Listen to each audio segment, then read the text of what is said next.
Chopper. This is Rob Tebbutt for Boxing Social. It's the morning after the night before, and I'm here with Dave Allen. After his spectacular third round knockout win over Lucas Browne, you're beckoning for the microphone. You just won headlining at the O2. You're more than welcome to have it. Hello, Rob. Yeah, I did knock him out, yeah. Talk to me about the fight. Great performance, career-defining performance. Oh, as far as career-defining, it was a. I watched it back last night. The first two rounds, it surprised me. Not surprised me because you know what I was expecting. I knew he was a good boxer. People were saying, "Oh, he's old, he's slow. You can be able to hit him with anything you want." But I knew that wouldn't be the case. You know, he's a very clever fighter. I said after the fight, I said 5 years ago, you'd have beat me tonight. You know, it was he's past his best. He's 2 or 3 years past his best. I'm 2 or 3 years away from my best, probably. He was slipping shots. He was countering him. He was pretty clever and smart. You know, for the first 2 rounds, I missed my first jab and maybe missed and he countered me, and I thought, right, I'm not going to get carried away early because I didn't want to get caught with anything because he was heavy-handed. So the first couple of rounds, I just took my time. Didn't want to get hit. And the body shot, like, it was just a natural shot to throw, but I've been working on it. It wasn't a preconceived idea. It was a lovely shot though. It was a nice shot. Threw the right hand, I rolled underneath it and just came back with the left hand to the body instead of the head. So I've been working on it. I've been working teaching him. So yeah, I'm really happy with the performance. Really, you know, it wasn't Lomachenko-esque, but you know, he got the job done. I beat him in 3. I beat a former world champion in 3 rounds. Former world title holder, whatever it is. A decent fighter, so I'm happy with it. Yeah, cheers, Rob. You're welcome. I'll hold on to the microphone for you because it just gets a bit awkward otherwise. What was it like in the build-up to the fight? I popped in to see you very briefly yesterday at the hotel.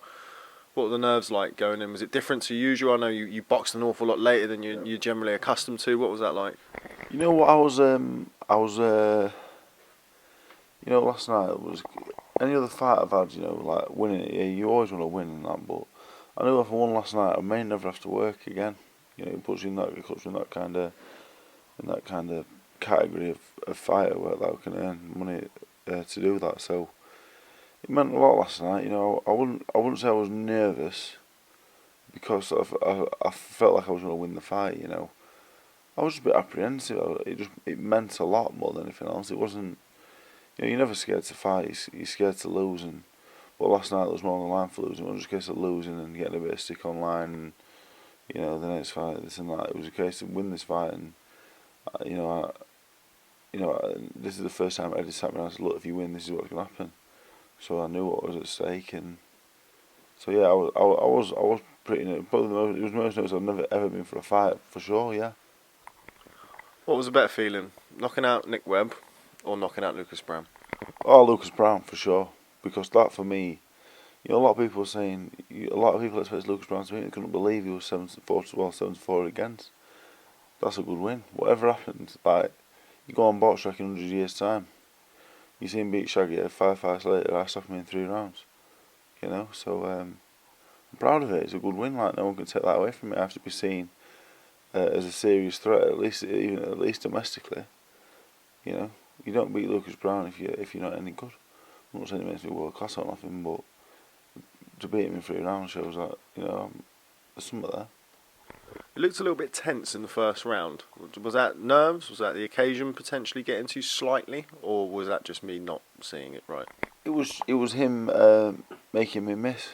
Made me a bit apprehensive. I just didn't want to get caught with anything early because I knew down the stretch I'd be the fitter, stronger man. You know, didn't want to take anything early. Put my hands up nice and tight. I didn't bend over my front foot as much as I usually would because I knew he was looking for the uppercut. So yeah, you know, I wasn't fighting nervously or whatever else. I was the most relaxed I've been in the ring. You know, I was my 33rd fight amateur and pro. Still not too many. It's not as many as most. So, but no, I'm a lot smarter than I get credit for. You know what I mean? Like, I knew what I was doing. I couldn't just go with my front foot. The jab. I threw the jab as a counter punch effectively. I wouldn't lead off with it. I'd wait for him to throw, and I'd try and counter his shot because they were coming from underneath and around the side.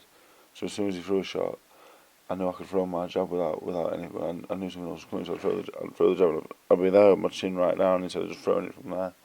So yeah. Explain to me, if you can, what was going through your mind when you landed that left hook to the body. You kind of, at one point, started shouting at him while he was on the floor. What was going through your mind once you landed that left hook? Well, the body shot for us all, that's something we've been practicing the last hands to body, me and Darren. When Darren ran in the ring to celebrate, the first thing he did was do the left hook to the body to me, as if to say yes. That's what we've been doing, so it wasn't an accident.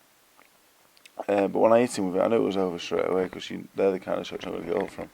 If he'd have belted me with the same, I'd like to think I wouldn't go down to anything, but I know for a fact that them kind of shots, that just game finishes. I could have hit Anthony Joshua with that and it'd have been over. You know what I mean? That's the kind of shot. I probably wouldn't have hit him with it, but you know what I mean? Like, just it's game over. But so yeah, I shout out something I can't remember. I think I shouted "stay down." Probably more out of desperation, like "please stay down." Yeah, I knew it was over straight away. I'm glad it worked. I was jumping about like a madman. I was knackered. So yeah, it was a good shot, you know. And I'm not the biggest puncher in the world, to be honest. When you get hit on the body like that, get it in the body, you don't need to be a big puncher in the body. Whereas I think when you're knocking someone out of the head, you got to be able to punch a little bit. I've interviewed you the morning after some of your certainly most high-profile fights. The Bracamonte win and the Nick Webb win, etc. This feels very different, even though it's been your biggest fight. I know it's very, very soon after the fact, but how would you sum up kind of the whole process of fight, training, fight week, fight, compared to stuff or fights that you've had in the past? This was expected. So I'm not really excited about it, because it was expected. It was phase one of Operation Retire from Boxing, Healthy and Wealthy. You know, I enjoyed it last night, and straight after it's a case of moving forward. You know, a week off without putting too much weight on and getting straight back in the gym. Looks like David Price next. Can beat David Price. I fully expect to. Another fight I expect to win. So it's nice, you know, because I knew last night if I lost to Lucas Browne, I would carry on fighting, but you know, I wouldn't. Last night was my last chance to be taken seriously, and you know, some people will still think Lucas Browne was shot to bits, and I'm no good. But last night was serious business. Last night for the first time, you know, the first proper training camp I put together. The first time, you know, I stayed in my hotel bed most of the day and did everything correct, you know, and they got the result, and you know, I'm very happy about it. But it's not. I was not beating it whether I was just happy to have done it. I wasn't bothered what happened after that. But now, like, straight back on the next one. You know, already at breakfast thinking, can't eat that, too much of that, can't do that. So yeah, I got to Barry on 2 fights off Anthony Joshua or Deontay Wilder. And realistically, you know, if David Price is one of them, a fight I'd be the favourite to win in, and another fight that I wouldn't be the favourite to win in. Yeah, we're gonna put it all in, you know. I said to him, don't be surprised if I win them 2 fights, and don't be surprised if I'm not team for them to fight either, because I'm that kind of man. People can say you're not the greatest fighter in the world, but I don't believe in destiny or anything like that. But I believe it's meant to be for me to become something major in boxing. What does it mean to have done this, to have headlined at the O2, to have had the support that you had last night? I mean, it was at the hotel. We're still at the hotel now, but it was at the hotel last night, and you were being pulled from pillar to post, which, to be fair, isn't really anything new, fight week or otherwise. But this whole week has been Dave Allen Fight Week. Yeah. What does that mean to you, and particularly now you've rounded it off with such a great win? Well, it means nothing really, because I didn't feel like main event. I felt like I was still a 4 p.m.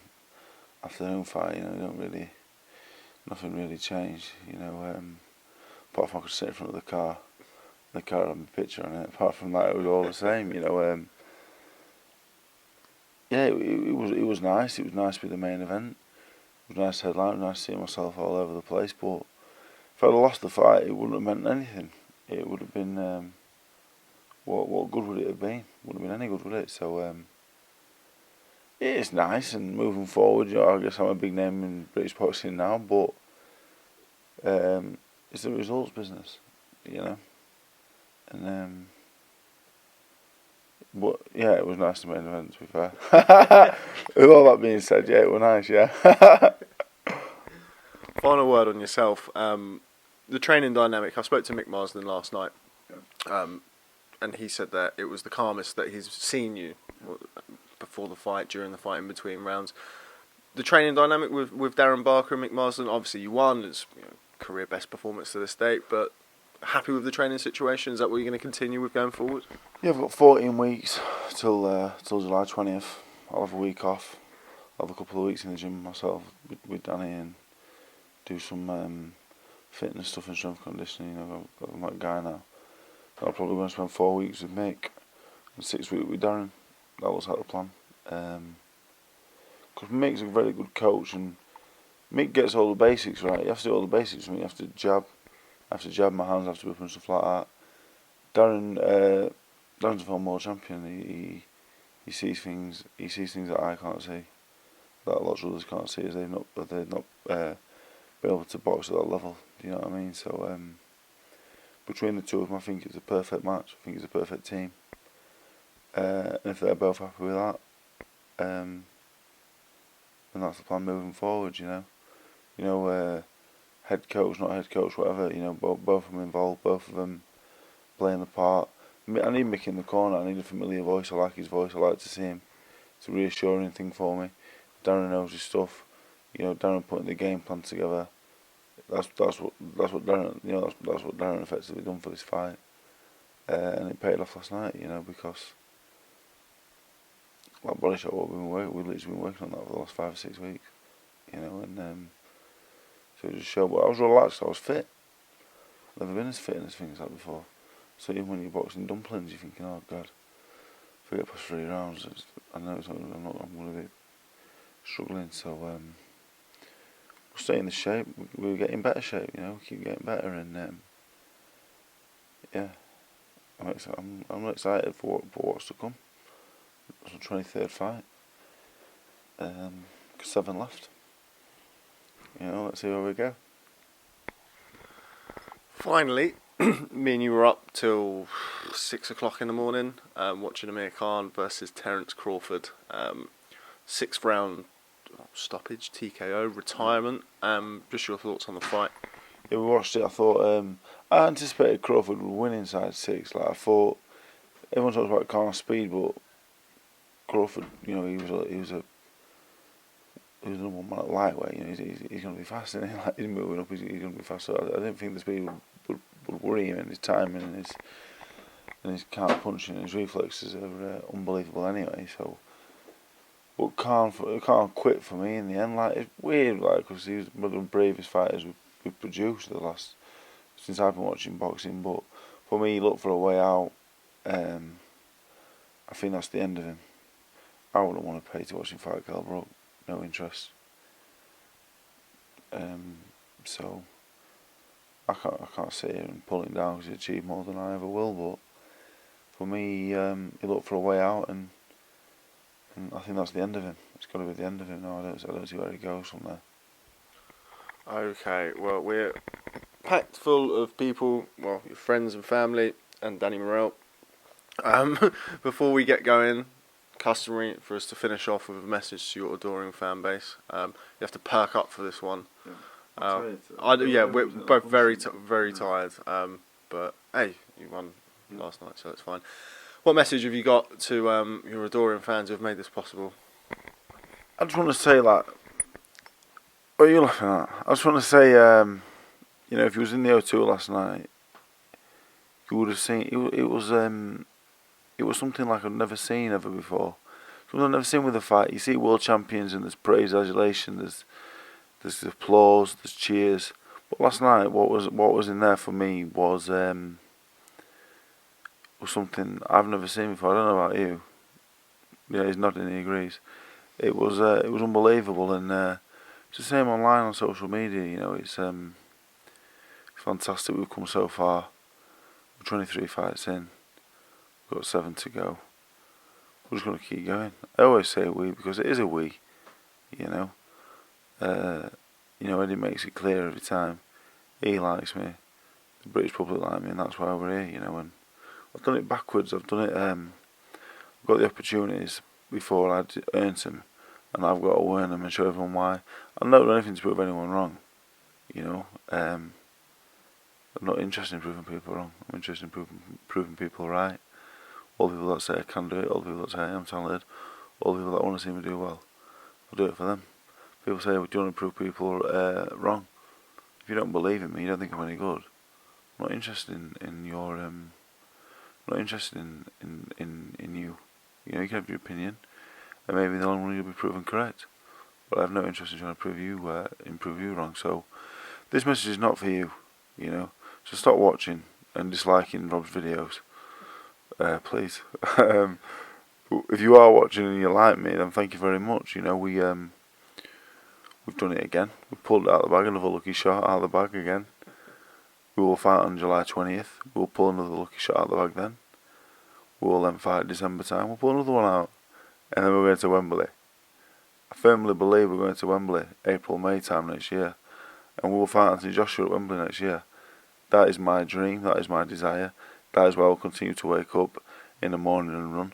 That is why I will continue to eat well. That is why will continue to come and train with Darren Barker in London. Because I'm going to box Anthony Joshua April, May next year, and I will beat him.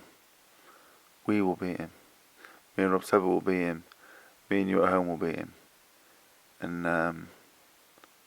so thank you very much. I have my podcast host back now. Yeah, I'll come and do a show or two. I'm a busy man, obviously, but one a month will be all right. Yeah. Well, I feel very privileged. Dave, it's been emotional. It's been a long build up. I know you've put yourself through.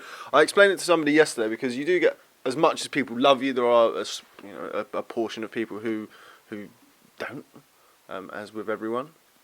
Going into headlining the belt, I think the way I described it to people was, I think there are plenty more fighters deserving, but not many more humans deserving. Do you agree with that? No, that's incorrect. I'll tell you why that's incorrect, because you get very good fighters. I know lots of fighters, and you could say, some of them are better than me, but boxing's a business, This is a case of, you can get a better fighter than me, put them in the O2, 12 people are going to turn up, that's not how boxing works. No one's going to get paid.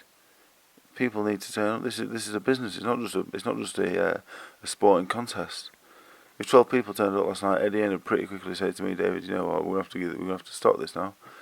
This is more than just fighting. And like I said, there's not many heavyweights in the world that could get Lucas Browne out there in 3 rounds. Dylan White boxed him 13 months ago. He was 2-0 and he got him out there in 6 rounds.